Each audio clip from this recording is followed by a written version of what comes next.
a continent which of course is characterized by excitement and despair, by joy and ecstasy, by opportunities and challenges. And therefore, we felt more than appropriate that we should focus this morning on, broadly speaking, Africa's future. Well, this morning's roundtable is loosely based on our systemic view of how things work. So Africa's there in the middle. It is influenced, will be influenced by a whole range of factors, ranging from economics, politics, technology, the social environment, the resource environment, and many, many more. Authors, writers, academics in the field of comparative democratization say that the country has become a consolidated democracy. That democracy is the only game in town. It cannot change, it will not change, because it's more or less protected against any shocks. A democratic state should have a separation of powers. The legislature, the executive, and the judiciary. When you end up in political science 301, 2 years later, you realize that it's more complex than legislature, executive, and the judiciary. Two more things have to be added. One thing is independent press, freedom of the press, and the other one is an independent reserve bank, central bank. And if one has to ask, name one reason why Zimbabwe has gone the way that it went, with millions of percentages of inflation. For the simple reason, state capture took place, namely that the Mugabe regime captured the Reserve Bank, hence printing money all the time. And so that's the lesson from Zimbabwe. Keep the central bank in the center.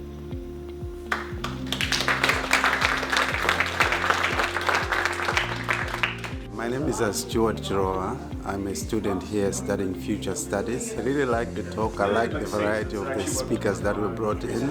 Of course, you know, with any discussion, it was open, and they shared what they had to share, and we engaged with them on topics that we felt needed more clarity. But overall, it was a positive experience, and I like the way everybody's actually thinking about Africa and putting Africa at the center of everything. I'm often asked to speak on the topic of technology. It's a focus area. I don't really distinguish technology from strategy, from social capital, from social and business practices. These things are absolutely blurring, and the systems thinking logic is 100% inherent in how we move forward in the complexity of the digital world. And to that end, before I show you a bunch of technologies and the companies driving them, I'd like to give you 4 letters that I believe are an important framework. The letters are DDLA. And what DDLA stands for in my world is design-led, data-driven, lean and agile. And any company that I can conceive of which is winning, which is sustainably competitive and differentiated, obviously has wonderful technology, but quite frankly, many companies have wonderful technology, but they are not necessarily delivering design-led products and processes. By design-led, we mean customer-led, but not necessarily only today's customer and journey mapping and making efficient the customer of the future, where the customer wants to be. So a customer-first focus, not a technology-first focus. Data-driven, the companies that we all know are successful are the kind of the big megalopolises, the new nations, the Google, the Amazon, the Facebook, the Tencent, the Alibaba. They are entirely data-driven in ways that are almost impossible for us to conceive of when we work with human-led internal processing. And this allows them to achieve complexity at scale and work across massive systems that, quite frankly, analog companies can't even begin to penetrate. I'm Jacques Els. I am a past alumni of the University of Stellenbosch Business School. I did my MBA here as well as my future studies. And I'm currently hoping to start my doctoral here. The question I actually wanted to ask is that there's so much opportunity specifically in our informal sectors. And most of what we are geared in trying to do in this country is trying to compete in the formal markets. And the voice of the bottom of the pyramid is not being heard specifically. And deciding on futures, we've got so much opportunity to find out the narrative of the people and actually change the narrative going forward.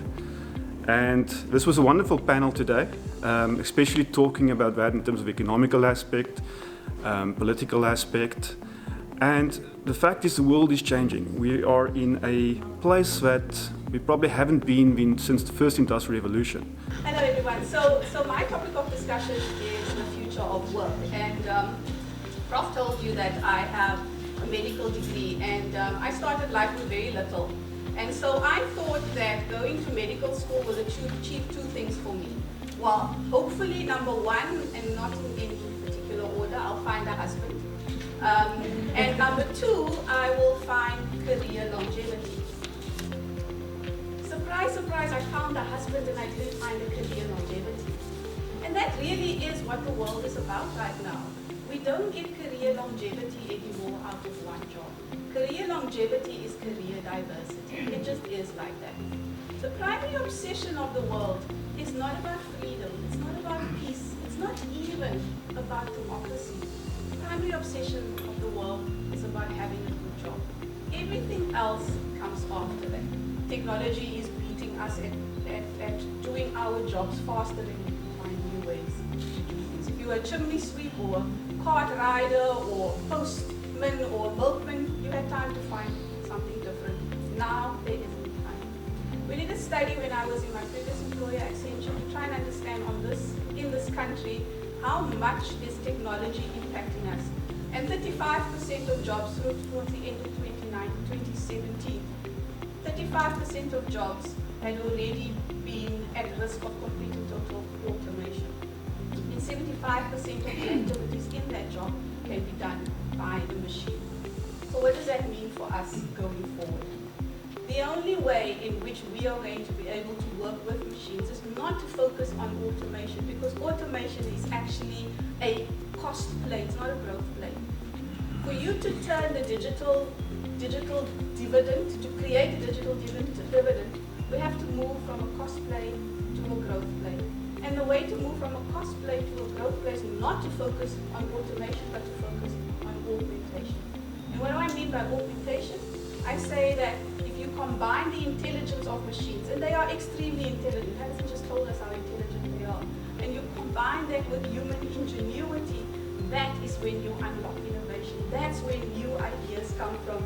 That's where growth comes from. New products, new services, new growth. Hello, I am Rose Phillips. I am a graduate of the Institute of Futures Research and Future Studies. I did a diploma in Future Studies here at Stellenbosch in 2016. I was very privileged to be able to share the stage with luminaries that really talk about our past, our present and our future, scientists and artists. And I think that's important to have both scientists and artists on the stage really debating. I always talk about the fact that there isn't one future, there are multiple futures. That's what we learn in future studies, there are multiple futures. And we have to look at our future in the context of philosophy, in the context of religion, in the context of history, in the context of technology, in the context of economics and social well-being. If we look at it that way, then we create a much more rich discussion, a much more rich debate. And hopefully through that, the future that we create is one that is much more comprehensive and all-encompassing, that benefits more than just the very rich. The question is whether the pressure on Africa to democratize in the broad sense of the word will increase or decrease over the next 5 to 10 years. My future view of this is that it will in fact decrease. The simple fact is that liberal democracies as we've known them after 1989 is under threat even in mature democracies. The rise of populism and new forms of nationalism, from Hungary to Make America Great Again to Mad Boris Johnson, it's very, very clear that there's a rise in nationalism, a much more look towards the national good and the common good, which means that Africa will simply fall off the radar screen of those who would like to put pressure on us to democratize more. Our only hope is therefore for internal African peer review mechanisms where we hold one another accountable to raise the ethical bar on healthcare, on education, on distributive justice, on getting all money to the people. I think we'll have to accept that the African Union, if we can get our act together, would be the most probable agent to make sure that some form of peer review mechanism, which I know the IFR is doing. If you look at South Africa, mid-80s, how did we overcome P.W. Botha post his 1985 speech? There's a massive rise in the activity of our civil society. There is potential in Ubuntu, but it has unfortunately been captured as well. Ubuntu's original intention as a philosophy was, I am a person through other persons. You are, I am because you are. But the you in that sentence always implied a universal you. The other, meaning any other human person, and for that matter in some mythical African traditions, also the other of the natural environment, by the way, a huge ecological lesson in that. We have corrupted it to turn Ubuntu into tribal terms, the I am through other as long as you are from my tribe, and later I am through others as long as you're from my political class or economic class. So what we've done is we've reduced Ubuntu from its universal intentions to either a tribal or a class or a political party perspective, and that destroys the potential of Ubuntu to shape the ethics of Africa. But as a philosophy, theoretically it's a fantastic instrument, and that might just be our entrance into a better future.